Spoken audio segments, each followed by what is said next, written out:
Hello ನಮಸ್ಕಾರ, ನೀವು ನೋಡ್ತಾ ಇದ್ದೀರಾ ನ್ಯೂಸ್ ಫಸ್ಟ್. ನಾನು ರಕ್ಷತ್ ಶೆಟ್ಟಿ. ಬಿಜೆಪಿ ಮತ್ತು ಜಾತ್ಯತೀತ ಜನತಾದಳದ ಮಧ್ಯೆ ಮೈತ್ರಿಯಾಗಿದ್ದಾಯಿತು. ಆದರೆ ಮುಂದೇನು ಅನ್ನುವಂಥ ಪ್ರಶ್ನೆಗೆ ಇಲ್ಲಿ ತನಕ ಸ್ಪಷ್ಟ ಉತ್ತರ ಸಿಕ್ಕಿಲ್ಲ.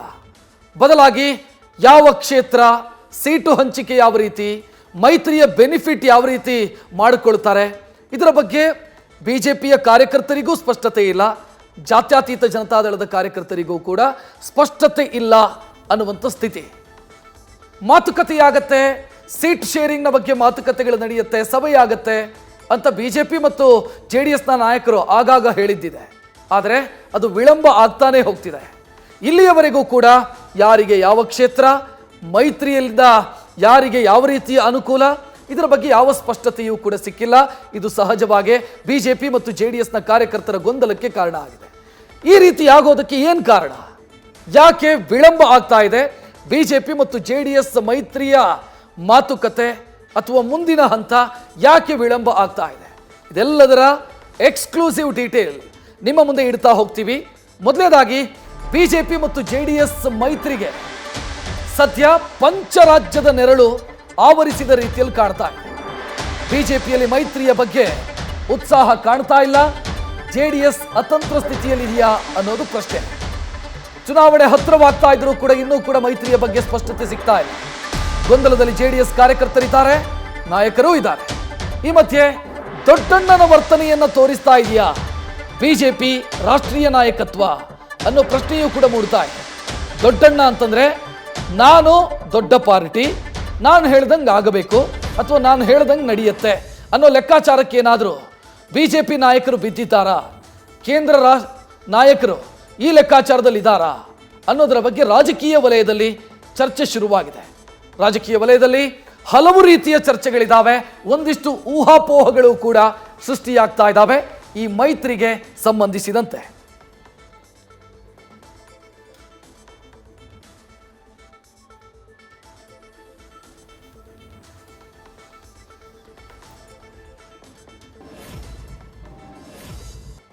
ಮೈತ್ರಿಯ ವಿಚಾರಕ್ಕೆ ಸಂಬಂಧಿಸಿದಂತೆ ನಾನು ಈಗಾಗಲೇ ಹೇಳಿದೆ, ಒಂದಿಷ್ಟು ಗೊಂದಲ ಇದೆ, ಸ್ಪಷ್ಟತೆ ಕಾಣಿಸ್ತಾ ಇಲ್ಲ ಅನ್ನೋದನ್ನ. ಅದಕ್ಕೆ ಕಾರಣ ಬಿಜೆಪಿಯ ನಿರುತ್ಸಾಹನ ಅನ್ನೋ ಪ್ರಶ್ನೆ. ಯಾಕೆ ಅಂತಂದ್ರೆ ಆರಂಭದಲ್ಲಿ ಬಿಜೆಪಿ ಮೈತ್ರಿಯ ವಿಚಾರದಲ್ಲಿ ತುಂಬಾ ಉತ್ಸಾಹ ತೋರಿಸಿತ್ತು. ಅದನ್ನ ಆರಂಭ ಶೂರತ್ವ ಅಂತ ಕರೀತಿರೋ ಅಥವಾ ಬೇರೆ ಏನಾದರೂ ಶಬ್ದಗಳಿಂದ ಅದನ್ನು ಕರೆಯೋದಕ್ಕೆ ಸಾಧ್ಯನೋ ಗೊತ್ತಿಲ್ಲ, ಬಟ್ ಆರಂಭ ಶೂರತ್ವ ಅಂತೂ ಕಾಣ್ತಾ ಇತ್ತು. ಆದರೆ ಸದ್ಯ ಮೈತ್ರಿಯ ವಿಚಾರದಲ್ಲಿ ಬಿಜೆಪಿ ನಿರುತ್ಸಾಹ ತೋರಿಸ್ತಾ ಇದೆ ಅನ್ನೋದು ಗೊತ್ತಾಗ್ತಾ ಇದೆ. ಯಾಕಂತಂದ್ರೆ ದೆಹಲಿ ದೊರೆಗಳ ನಿರ್ಲಕ್ಷ್ಯ ಕಾಣ್ತಾ ಇದೆ, ರಾಜ್ಯ ನಾಯಕರ ಅಸಹಾಯಕತೆಯೂ ಕೂಡ ಕಾಣಿಸ್ತಾ ಇದೆ. ಮೈತ್ರಿ ಆಗಿರೋದು ದೆಹಲಿಯಲ್ಲಿ, ರಾಜ್ಯ ನಾಯಕರನ್ನ ಏನೋ ವಿಶ್ವಾಸಕ್ಕೆ ತೆಗೆದುಕೊಂಡು ಮೈತ್ರಿ ಆಗಿಲ್ಲ, ಅಂದರೆ ರಾಜ್ಯದ ಬಿಜೆಪಿ ನಾಯಕರನ್ನ ವಿಶ್ವಾಸಕ್ಕೆ ತೆಗೆದುಕೊಂಡು ಮೈತ್ರಿ ಆಗಿಲ್ಲ. ಒಂದು ದೆಹಲಿಯ ನಾಯಕರು ಇನಿಷಿಯೇಟ್ ತೆಗೆದುಕೊಳ್ಬೇಕು ಈ ವಿಚಾರದಲ್ಲಿ, ರಾಜ್ಯ ನಾಯಕರು ಏನಾದರೂ ಇನಿಷಿಯೇಟ್ ತೆಗೆದುಕೊಳ್ಳೋದಕ್ಕಾಗತ್ತಾ ಅಂತಂದ್ರೆ ಇಲ್ಲ ಅನ್ನುವಂಥ ಸ್ಥಿತಿ ಇದೆ. ಅದನ್ನೇ ಅಸಹಾಯಕತೆ ಅಂತ ಕರೀತಾ ಇರೋದು. ರಾಜ್ಯದ ಬಿಜೆಪಿ ನಾಯಕರ ಅಸಹಾಯಕತೆ ಕಾಣಿಸ್ತಾ ಇದೆ, ದೆಹಲಿಯ ನಾಯಕರ ನಿರ್ಲಕ್ಷ್ಯ ಕಾಣಿಸ್ತಾ ಇದೆ. ಪಕ್ಷಗಳ ಮಧ್ಯೆ ಸಮನ್ವಯತೆ ಬಹಳ ಮುಖ್ಯ, ಎರಡು ಪಕ್ಷದ ಮಧ್ಯೆ ಮೈತ್ರಿ ಆದಂಥ ಸಂದರ್ಭದಲ್ಲಿ. ಆದರೆ ಈ ಸಮನ್ವಯತೆ ಸಾಧಿಸೋ ನಿಟ್ಟಿನಲ್ಲಿ ಬಿಜೆಪಿ ಹೆಜ್ಜೆ ಮುಂದೆ ಇಡಬೇಕಿತ್ತು, ಬಟ್ ಬಿಜೆಪಿ ಇನ್ನೂ ಕೂಡ ಆ ಪ್ರಯತ್ನವನ್ನೇ ಮಾಡಿಲ್ಲ, ಹೆಜ್ಜೆ ಮುಂದಿಟ್ಟೇ ಇಲ್ಲ. ಅತ್ತ ಕಾರ್ಯಕರ್ತರನ್ನು ಉಳಿಸಿಕೊಳ್ಳೋದಕ್ಕೆ JDS ಒದ್ದಾಡ್ತಾ ಇದೆ. ಬಿಕಾಸ್ ಮೈತ್ರಿಯ ವಿಚಾರಕ್ಕೆ ಸಂಬಂಧಿಸಿದಂತೆ ಇರುವಂಥ ಗೊಂದಲಗಳ ಲಾಭವನ್ನ ಕಾಂಗ್ರೆಸ್ ಪಡೀತಾ ಇದೆ. ಕಾಂಗ್ರೆಸ್ JDSನ ನಾಯಕರನ್ನ, ಕಾರ್ಯಕರ್ತರನ್ನ ತನ್ನೆಡೆಗೆ ಸೆಳೆಯುವಂಥ ಪ್ರಯತ್ನವನ್ನ ಮಾಡ್ತಿದೆ. ಆ ಕಾರಣಕ್ಕಾಗಿ ಜಾತ್ಯತೀತ ಜನತಾದಳಕ್ಕೆ ಇದು ನಿಜವಾಗಿಯೂ ಕೂಡ ಸಾಹಸ, ಕಾರ್ಯಕರ್ತರನ್ನ ಉಳಿಸಿಕೊಳ್ಳೋದು ಮತ್ತು ನಾಯಕರನ್ನ, ಸ್ಥಳೀಯ ನಾಯಕರನ್ನ ಪಕ್ಷದಲ್ಲೇ ಉಳಿಸಿಕೊಳ್ಳೋದು. ಮೈತ್ರಿಯ ಬಗ್ಗೆ ಸ್ಪಷ್ಟತೆ ಸಿಗದೆ ಎರಡೂ ಪಕ್ಷದಲ್ಲೂ ಕೂಡ ಸದ್ಯ ಗೊಂದಲದ ಪರಿಸ್ಥಿತಿ ಇದೆ. ಬಿಜೆಪಿಯಲ್ಲೂ ಗೊಂದಲ ಇದೆ. ಯಾಕಂತಂದ್ರೆ ನಾವು ಈ ಕ್ಷೇತ್ರದಲ್ಲಿ ಕೆಲಸ ಮಾಡಬೇಕಾ ಬೇಡವಾ, ಕೆಲಸ ಮಾಡಿದ್ರೆ ಜಾತ್ಯತೀತ ಜನತಾದಳಕ್ಕೆ ನಾಳೆ ಆ ಸೀಟು ಹೋದರೆ ನಾವು ಯಾರ ಪರವಾಗಿ ಕೆಲಸ ಮಾಡಬೇಕು, ಪ್ರಚಾರ ಕಾರ್ಯ ಶುರು ಮಾಡೋದು ಅಂತಾದರೆ ಪಕ್ಷ ಅಂತಾನೋ ಅಭ್ಯರ್ಥಿ ಅಂತಾನೋ. ಸೊ ಇದರ ಬಗ್ಗೆ ಒಂದು ಸ್ಪಷ್ಟತೆ ಇರಬೇಕಾಗತ್ತೆ. ಯಾವ ಕ್ಷೇತ್ರದಲ್ಲಿ ಯಾರು ಕಂಟೆಸ್ಟ್ ಮಾಡ್ತಾರೆ, ಯಾರು ಯಾವ ಕ್ಷೇತ್ರ ಯಾರ ಪಾಲಾಗತ್ತೆ ಅನ್ನುವಂಥ ಸ್ಪಷ್ಟತೆ ಇರಬೇಕಾಗತ್ತೆ. ಇದು ಯಾವುದೂ ಇಲ್ಲದಂಥ ಸ್ಥಿತಿ ಇದೆ. ಮಾತಿಗೆ ತೋರಿಕೆಗೆ ಮೈತ್ರಿ ಆಗಿದೆ. ಆದರೆ ಬಿಜೆಪಿ ಪಾಳೆಯದಲ್ಲಿ ಗಾಢ ನಿರುತ್ಸಾಹ ಮೈತ್ರಿಯ ಬಗ್ಗೆ ಕಾಣಿಸ್ತಾ ಇದೆ.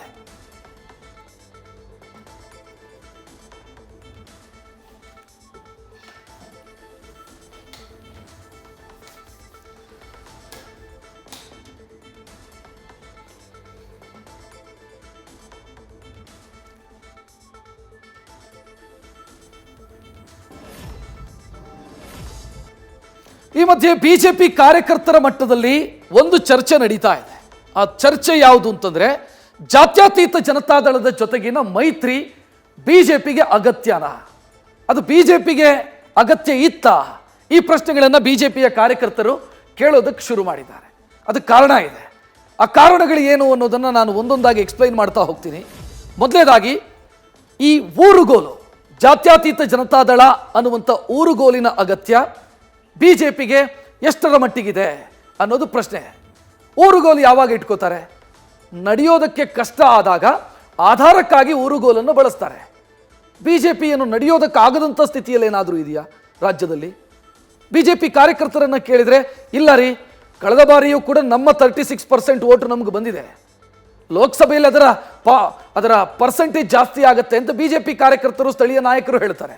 ಹಂಗಿದ್ದಾಗ ಈ ಊರುಗೋಲಿನ ಅಗತ್ಯ ಏನು? ಜಾತ್ಯತೀತ ಜನತಾದಳ ಅನ್ನುವಂಥ ಊರುಗೋಲಿನ ಅಗತ್ಯ ಏನು ಅನ್ನೋದು ಬಿಜೆಪಿ ಕಾರ್ಯಕರ್ತರು ಕೇಳ್ತಾ ಇರುವಂಥ ಪ್ರಶ್ನೆ. ಇದರ ಮಧ್ಯೆ ಒಂದಿಷ್ಟು ಬೆಳವಣಿಗೆಗಳು ಕೂಡ ಆಗಿದೆ.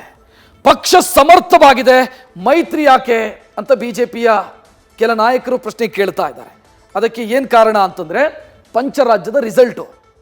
ಮೊನ್ನೆ ರಾಜಸ್ಥಾನದಲ್ಲಿ ಗೆದ್ದಿದ್ದು, ಮಧ್ಯಪ್ರದೇಶದಲ್ಲಿ ಗೆದ್ದಿದ್ದು, ಛತ್ತೀಸ್ಗಢ ಗೆಲ್ಲೋದಕ್ಕೇ ಆಗಲ್ಲ ಅಂತ ಭಾವಿಸಿದಂಥ ಸಂದರ್ಭದಲ್ಲಿ ಗೆದ್ದಿದ್ದು, ತೆಲಂಗಾಣದಲ್ಲಿ ಸೀಟುಗಳ ಸಂಖ್ಯೆ ಹೆಚ್ಚಾಗಿರೋದು. ಸೊ ಇದು ಬಿಜೆಪಿ ನಾಯಕರ ಉತ್ಸಾಹ ಹೆಚ್ಚಾಗೋದಕ್ಕೆ ಕಾರಣ ಆಗಿದೆ. ನಮ್ಮ ಪರವಾಗಿ ಇದೆ ಜನರ ಮೈಂಡ್ಸೆಟ್ಟು, ಲೋಕಸಭೆಯಲ್ಲಿ ಅದು ಮತವಾಗಿ ಬದಲಾಗುತ್ತೆ. ಹಾಗಿದ್ದಾಗ ಊರುಗೋಲಿನ ಅಗತ್ಯ ಏನು ಅನ್ನೋದು ಬಿಜೆಪಿಯ ಕೆಲ ನಾಯಕರ ಪ್ರಶ್ನೆ. ರಾಷ್ಟ್ರೀಯ ಮಾಧ್ಯಮ, ಮೊನ್ನೆ ತಾನೇ ಒಂದು ರಾಷ್ಟ್ರೀಯ ಮಾಧ್ಯಮದ ಸರ್ವೆ ಬಂತು. ಆ ಸರ್ವೆಯಲ್ಲಿ ಬಿಜೆಪಿ 20ಕ್ಕಿಂತ ಹೆಚ್ಚಿನ ಸೀಟನ್ನು ಗೆಲ್ಲುತ್ತೆ ಅಂತ ಸರ್ವೆ ಹೇಳ್ತಾ ಇತ್ತು. ಇದು ಬಿಜೆಪಿ ನಾಯಕರ ಉತ್ಸಾಹ ಹೆಚ್ಚಾಗೋದಕ್ಕೆ ಕಾರಣ ಆಗಿದೆ. ಜೊತೆಗೆ JDSನ ಅವಲಂಬನೆ ನಮಗೆ ಬೇಕಿಲ್ಲ ಅನ್ನೋ ಕಾನ್ಫಿಡೆಂಟ್ ಅವರಲ್ಲಿ ಬೆಳೀತಾ ಇದೆ, ಕಾನ್ಫಿಡೆನ್ಸ್ ಅವರಲ್ಲಿ ಬೆಳೀತಾ ಇದೆ. ಇನ್ನು JDS ನೆರವಿಲ್ಲದೆಯೂ ಕೂಡ 20+ ನಾವು ಗೆಲ್ತೀವಿ ಅನ್ನೋದು ಬಿಜೆಪಿ ನಾಯಕರ ಲೆಕ್ಕಾಚಾರ. ಅಂದರೆ ಕಳೆದ ಬಾರಿ ನಾವು 25 ಸೀಟ್ ಗೆದ್ವಿ, 25 ಸೀಟ್ ಗೆದ್ವಿ, 1 ಸೀಟನ್ನು ನಾವು ಪಕ್ಷೇತರರನ್ನು ನಿಲ್ಲಿಸಿ ಗೆಲ್ಲಿಸ್ಕೊಂಡ್ವಿ, 26. ಕಳೆದ ಬಾರಿ JDS ಏನು ನಮಗೆ ಆಧಾರವಾಗಿ ಇರಲಿಲ್ಲ, ಆದರೂ ಗೆದ್ದಿದ್ದೀವಿ. ಈ ಬಾರಿಯೂ ನಮಗೆ ಪೂರಕವಾದಂಥ ವಾತಾವರಣ ಇದೆ. ಹಾಗಿದ್ದಾಗ ಮೈತ್ರಿಯ ಅನಿವಾರ್ಯತೆ ಏನು? ಮೈತ್ರಿ ಮಾಡಿಕೊಂಡು ಏನು ಉಪಯೋಗ? ಅದೇ ಕಾರಣಕ್ಕಾಗಿ ಮೀನಾಮೇಷ ಎಣಿಸ್ತಾ ಇದ್ದಾರಾ ಬಿಜೆಪಿಯ ನಾಯಕರು ಅನ್ನೋ ಪ್ರಶ್ನೆಯೂ ಕೂಡ ಮೂಡ್ತಾ ಇದೆ. ಅದೇ ಕಾರಣ ಇದರ ಹಿಂದೆ ಇರೋದಾ ಅನ್ನೋ ಲೆಕ್ಕಾಚಾರ. ಸೊ ಇದಿಷ್ಟು ಈ ಮೈತ್ರಿಗೆ ಸಂಬಂಧಿಸಿದಂತೆ ಅಥವಾ ಜಾತ್ಯತೀತ ಜನತಾದಳದ ಊರುಗೋಲಿಗೆ ಸಂಬಂಧಿಸಿದಂತೆ ಲೆಕ್ಕಾಚಾರ. ಆದರೆ ಬಿಜೆಪಿಯ ಲೆಕ್ಕಾಚಾರಗಳು ಬದಲಾಗೋದಕ್ಕೆ ಮತ್ತೊಂದು ಕಾರಣವೂ ಕೂಡ ಇದೆ. ಆ ಮತ್ತೊಂದು ಕಾರಣ ಯಾವುದು ಅನ್ನೋದನ್ನು ಕೂಡ ನಿಮ್ಮ ಮುಂದೆ ಇಡ್ತಾ ಹೋಗ್ತೀನಿ. ಒಂದು ಪಂಚರಾಜ್ಯಗಳ ಎಲೆಕ್ಷನ್ನು ಅಂತಾದರೆ, ಮತ್ತೊಂದು ರಾಜ್ಯದಲ್ಲಾಗಿರುವಂಥ ಒಂದಿಷ್ಟು ಬೆಳವಣಿಗೆಗಳು. ಆ ಬೆಳವಣಿಗೆ ಯಾವುದು ಅನ್ನೋದನ್ನು ಕೂಡ ನೋಡೋಣ.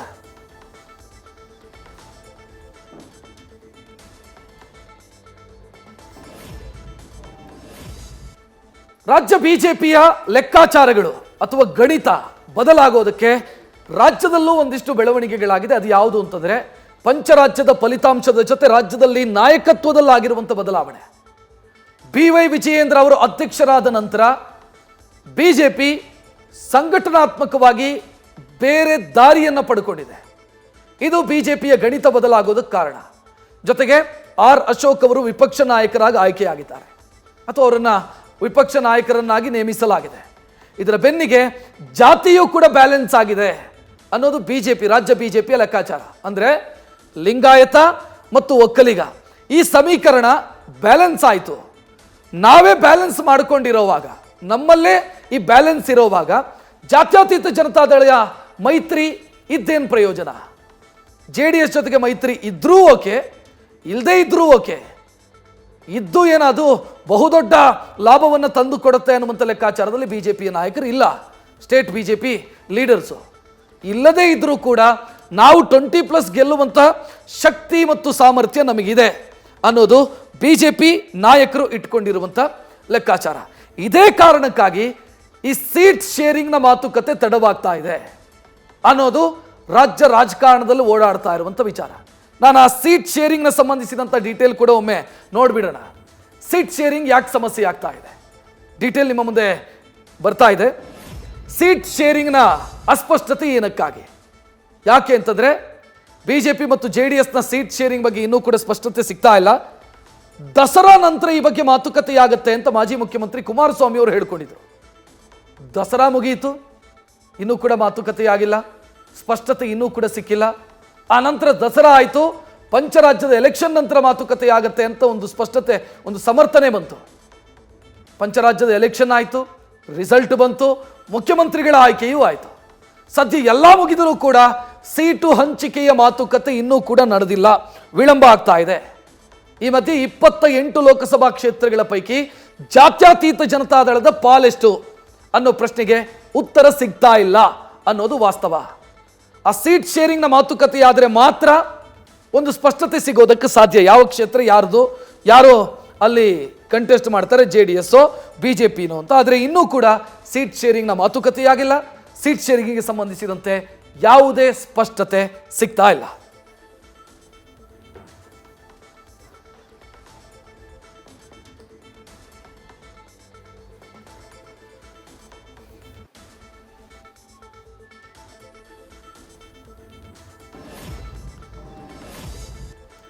ಇದೆಲ್ಲದರ ಮಧ್ಯೆ ಜಾತ್ಯತೀತ ಜನತಾದಳ ಮೈತ್ರಿ ಆಗೋ ಸಂದರ್ಭದಲ್ಲಿ ಒಂದು ನಿರೀಕ್ಷೆಯನ್ನು ಇಟ್ಟುಕೊಂಡಿತ್ತು. ಅಂದರೆ ಮೈತ್ರಿಯಿಂದ ನಮಗೆ ಆಗುವಂಥ ಲಾಭ ಎಷ್ಟು ಅನ್ನುವಂಥ ಒಂದು ಕಲ್ಪನೆ ಇತ್ತು. ಆದರೆ ಪಂಚರಾಜ್ಯದ ಎಲೆಕ್ಷನ್ನು, ರಾಜ್ಯ ನಾಯಕತ್ವದಲ್ಲಾಗಿರುವಂಥ ಬದಲಾವಣೆ, ಜೊತೆಗೆ ಬಿಜೆಪಿ ಪರವಾಗಿ ಲೋಕಸಭೆಯ ಮೂಡ್ ಸೆಟ್ ಅಥವಾ ಜನರ ಮೈಂಡ್ ಸೆಟ್ ಬದಲಾಗ್ತಿದೆ ಅನ್ನೋ ಬಿಜೆಪಿಯ ಲೆಕ್ಕಾಚಾರ. ಸೊ ಇದೆಲ್ಲವೂ ಕೂಡ ಬಿಜೆಪಿ ಈ ಜಾತ್ಯತೀತ ಜನತಾದಳ ಕಟ್ಟಿಕೊಂಡಿರುವಂಥ ಕಲ್ಪನೆ ಇತ್ತಲ್ಲ ಮೈತ್ರಿಗೆ ಸಂಬಂಧಿಸಿ, ಆ ಕಟ್ಟಿಕೊಂಡಿರುವಂಥ ಕಲ್ಪನೆ ಹುಸಿಯಾಗುವಂಥ ಲೆಕ್ಕಾಚಾರ ಕಾಣ್ತಾ ಇದೆ. ನಾನು ಯಾಕೆ ಹೇಳ್ತಾ ಇದ್ದೀನಿ ಅಂತಂದರೆ, JDS ಬಯಸಿದ್ದು ಸಿಗತ್ತಾ ಅನ್ನೋ ಪ್ರಶ್ನೆ. ಮೈತ್ರಿಯಲ್ಲಿ JDS ಒಂದಿಷ್ಟು ನಿರೀಕ್ಷೆಯನ್ನು ಇಟ್ಟುಕೊಂಡಿದೆ, ಸಹಜ. ಎರಡು ರಾಜಕೀಯ ಪಕ್ಷಗಳು ಮೈತ್ರಿ ಆಗೋ ಸಂದರ್ಭದಲ್ಲಿ ಕೊಡುಕೊಳ್ಳುವ ವ್ಯವಹಾರಗಳು ನಡೆಯುತ್ತೆ. ಮತ್ತೊಂದು ನಿರೀಕ್ಷೆ ಎರಡೂ ಪಕ್ಷಗಳಲ್ಲೂ ಇರುತ್ತೆ. ಬಿಜೆಪಿಗೂ ಒಂದು ನಿರೀಕ್ಷೆ, ಜಾತ್ಯತೀತ ಜನತಾದಳಕ್ಕೂ ನಿರೀಕ್ಷೆ ಇರುತ್ತೆ. ಆದರೆ ಅದು ಆಗತ್ತಾ ಅನ್ನೋದರ ಬಗ್ಗೆ ಅನುಮಾನ ಇದೆ.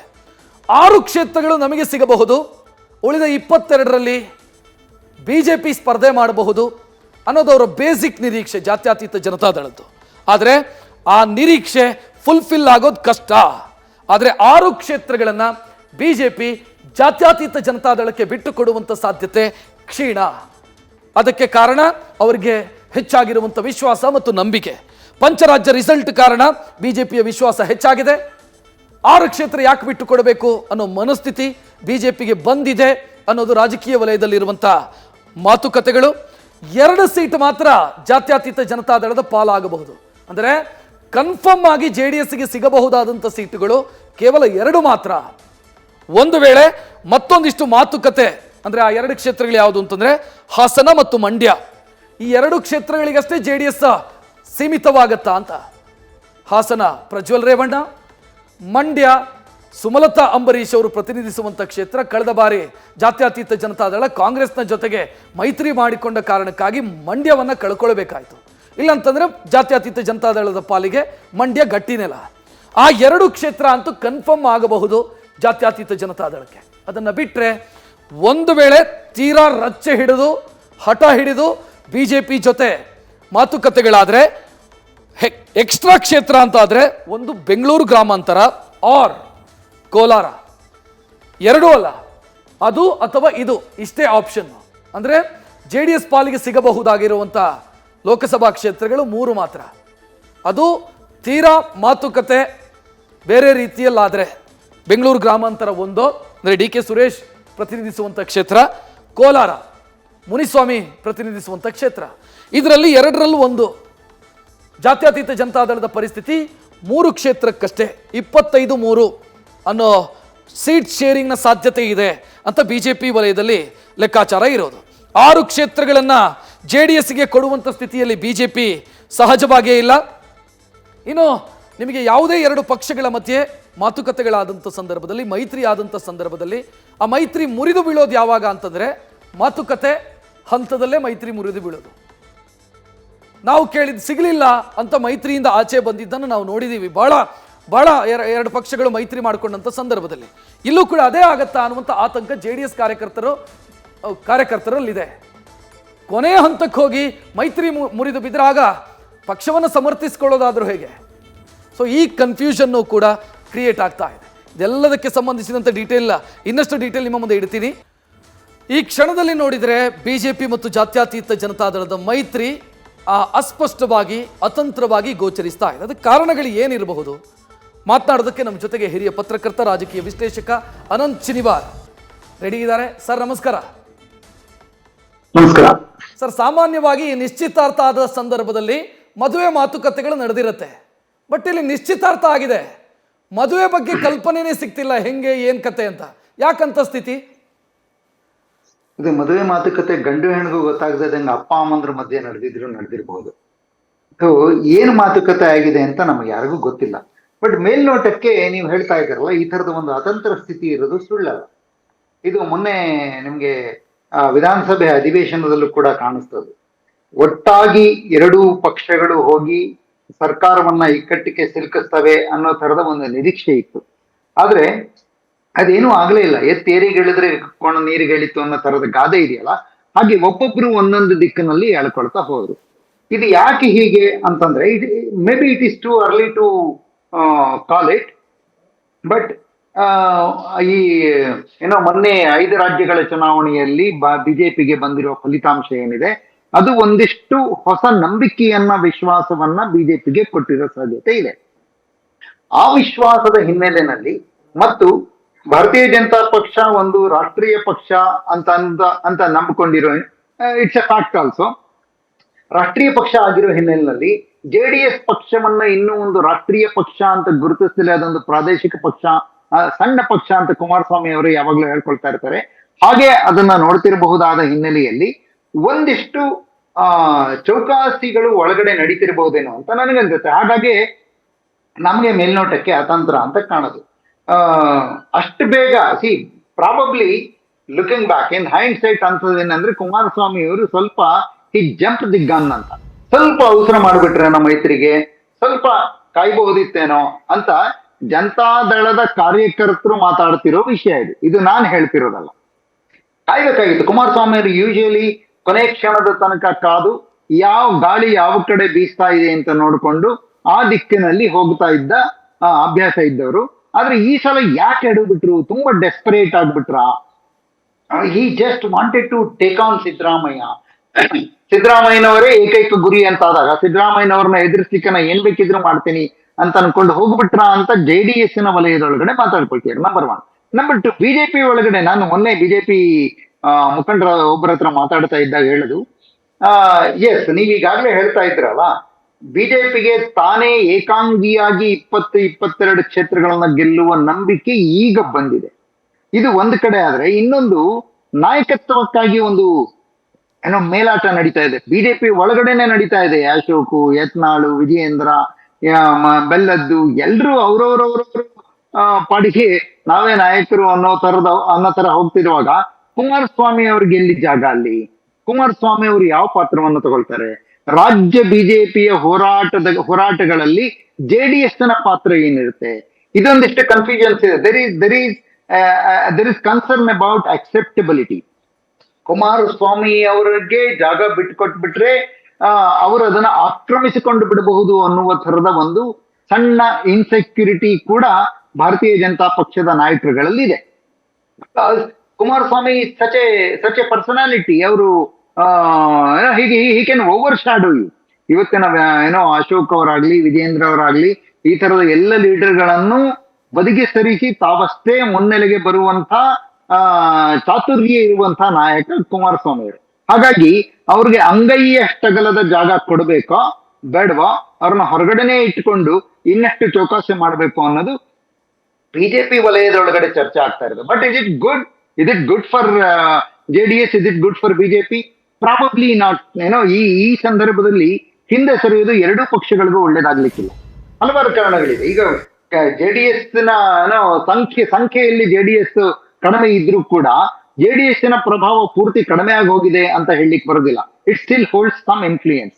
ಆ ಇನ್ಫ್ಲೂಯೆನ್ಸ್ ಅನ್ನು ನೀವು ಏನೋ ವ್ಯತಿರಿಕ್ತವಾಗಿ ಪ್ರಭಾವಿಸಿಬಿಟ್ರೆ, if you earn their ire, ಅದು ಭಾರತೀಯ ಜನತಾ ಪಕ್ಷಕ್ಕೆ ಅನುಕೂಲ ಖಂಡಿತ ಆಗಲಿಕ್ಕಿಲ್ಲ. ಸರ್, ಒಂದು ಪ್ರಶ್ನೆ ಇದೆ ಇಲ್ಲಿ. ಈಗ ಜಾತ್ಯತೀತ ಜನತಾದಳ ಮತ್ತು ಬಿಜೆಪಿ ತಮ್ಮ ಮೈತ್ರಿಯನ್ನು ಉಳಿಸಿಕೊಂಡು ಹೋಯ್ತು ಅಂತಾನೆ ಅನ್ಕೊಳ್ಳೋಣ ನಾವು. JDS ಬಯಸಿದ್ದನ್ನು ಕೊಡೋ ಮನಸ್ಥಿತಿಯಲ್ಲಿ ಬಿಜೆಪಿ ಇದೆಯಾ? ಅಂದ್ರೆ 6 ಸೀಟೋ 7 ಸೀಟೋ ಅವ್ರದ್ದು ನಿರೀಕ್ಷೆ ಇದ್ರೆ ಅದನ್ನು ಕೊಡೋ ಮನಸ್ಥಿತಿಯಲ್ಲಿ ಬಿಜೆಪಿ ಇದೆಯಾ ಸರ್ ಸದ್ಯದ ಸ್ಥಿತಿಯಲ್ಲಿ? ಬಹುಶಃ ಈ 5 ರಾಜ್ಯಗಳ ಚುನಾವಣೆಯಲ್ಲಿ 3 ರಾಜ್ಯಗಳಲ್ಲಿ ಬಿಜೆಪಿ ಏನು ಗೆಲ್ತಲ್ಲ, ಆ ಫಲಿತಾಂಶ ಬರದೇ ಹೋಗಿದ್ರೆ ಚೌಕಾಸಿಗೆ ಹೆಚ್ಚು ಅವಕಾಶ JDSಗೆ ಇರ್ತಿತ್ತು, ಖಂಡಿತವಾಗ್ಲೂ ಇರ್ತಿತ್ತು. ಈಗ ಆ ಅವಕಾಶ ಕಡಿಮೆ ಆಗಿದೆ. It has ನಾರೋಡ್ down. 6 ಸೀಟ್ ಸಿಗುತ್ತಾ, 3 ಸಿಗುತ್ತಾ, 2 ಸಿಗುತ್ತಾ, ಏನೋ ಇದು ಚೌಕಾಸಿಯ it's an issue of bargaining. But ನನಗನ್ಸೋದು ಏನಾದ್ರೂ ಮಾಡಿ ಚೌಕಾಸಿ ಮಾಡಿ ಮೈತ್ರಿಯನ್ನ ಉಳಿಸ್ಕೊಳ್ಳೇಬೇಕಾದ ಅನಿವಾರ್ಯತೆ JDSಗೂ ಇದೆ, ಬಿಜೆಪಿಗೂ ಇದೆ. ನನ್ಗನ್ಸೋದು ಬಿಜೆಪಿ ಇವತ್ತು ತಾನು ಸರ್ವಶಕ್ತ, ನನಗೆ 22, 23 ಸೀಟ್, 24 ಸೀಟ್ ಬರುತ್ತೆ ಅಂತ ನಂಬಿಕೆ ಇದ್ರೂ ಕೂಡ ಒಂದೊಮ್ಮೆ ಕುಮಾರಸ್ವಾಮಿ ಅವರನ್ನ ಬದಿಗೆ ಸರಿಸಿದ್ರೆ ಅದರಿಂದ ಆಗಬಹುದಾದ ಪರಿಣಾಮಗಳಿದೆಯಲ್ಲ, ಅದನ್ನ ಲೆಕ್ಕ ಹಾಕಬೇಕಾಗತ್ತೆ. ಸೊ ಬಹುಶಃ ದೆಹಲಿಯಲ್ಲಿ ಕೂತ್ಕೊಂಡಂತ ನಾಯಕರುಗಳು, ಇಲ್ಲಿ ರಾಜ್ಯದ ನಾಯಕರುಗಳ ಇನ್ಸೆಕ್ಯೂರಿಟಿಗಳೇನೇ ಇರಲಿ, ದೆಹಲಿಯಲ್ಲಿ ಕೂತ್ಕೊಂಡ ನಾಯಕರುಗಳಿಗೆ ಇದ್ರ ಕಲ್ಪನೆ ಇದೆ ಅಂತ ನಾನು ಅನ್ಕೊಂಡಿದ್ದೀನಿ. So it may not be all that easy to junk the alliance ನ ಬಿಟ್ಟು ಬಿಡಕ್ಕೆ ಸಾಧ್ಯ ಆಗ್ಲಿಕ್ಕಿಲ್ಲ ಈ ಕ್ಷಣದಲ್ಲಿ. ಅಲಯನ್ಸ್ ಯಾವ ರೀತಿಯಲ್ಲಿ ಯಾವ ಸ್ವರೂಪದಲ್ಲಿ ತಗೊಂಡು ಹೋಗಬೇಕು ಅನ್ನೋದು ತಲೆನೋವಾಗಿರೋದು ಪ್ರಮುಖವಾಗಿ JDSಗೆ, ಪ್ರಮುಖವಾಗಿ ಕುಮಾರಸ್ವಾಮಿ ಅವರಿಗೆ. ಯಾಕಂದ್ರೆ ಇದು ಅವ್ರಿಗೆ ಅಸ್ತಿತ್ವದ ಪ್ರಶ್ನೆ, ಬಿಜೆಪಿಗೂ ಚುನಾವಣೆಯನ್ನ ಗೆಲ್ಲುವ ಪ್ರಶ್ನೆ.